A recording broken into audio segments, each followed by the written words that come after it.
Infuriated. And I don't think it's funny. Welcome back, Judge. I don't think it's funny, Marianne. Was she off her game, or what's wrong with her?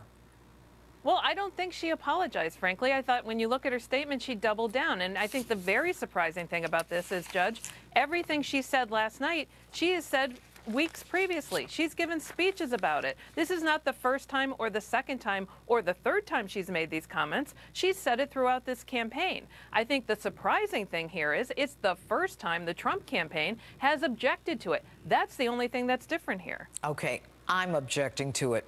You see, Marianne, they are neck and neck. And she says that you can put the Trump campaign into a basket, half of whom are deplorable, racist, sexist, misogynist, xenophobes, and the rest are just like losers. I am an American. I come from a family of veterans. And for her to suggest, when she's the one who claims she's a feminist and is taking all this cash, and her husband's taking all this cash from countries that don't even believe in women's rights, I mean, she's talking out of both sides of her mouth. And by the way, Marianne, while we're at it, and I'll give you a chance to talk, and thank you for saying welcome back, but I just read that FBI report. She said she had 1 BlackBerry for convenience. She had 13 BlackBerries and 5 iPads. Oh, come on. Aren't you embarrassed?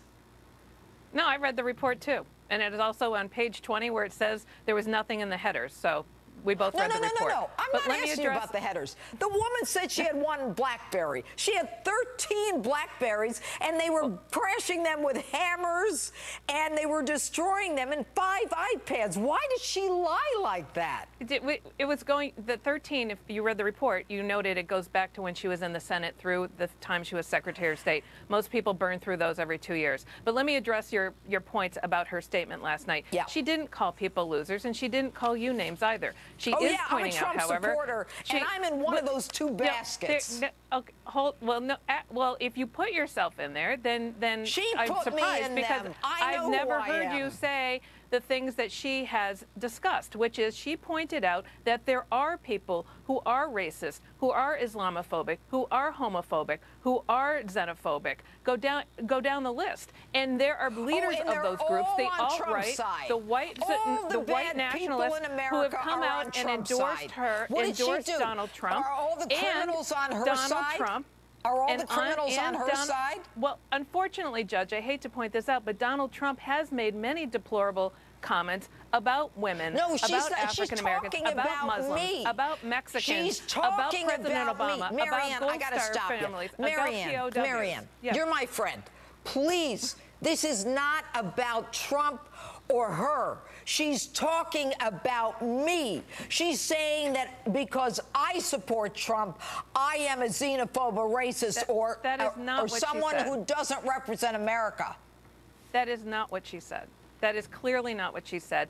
And the other part that you referred to losers, the other part are the people who have been wronged by the government, by the economy, who feel that they played by the rules and got played for fools. So those are the 2 groups she sees that support the Trump candidacy. And Donald Trump does play into that by many of the comments he makes. I will point to one thing, and it shows you the dilemma many Republicans are in. Speaker of the House, Paul Ryan, when Donald Trump criticized Judge Curiel because his parents were born in Mexico and claimed he couldn't do his job because of it, Paul Ryan said that criticism is the definition of racism.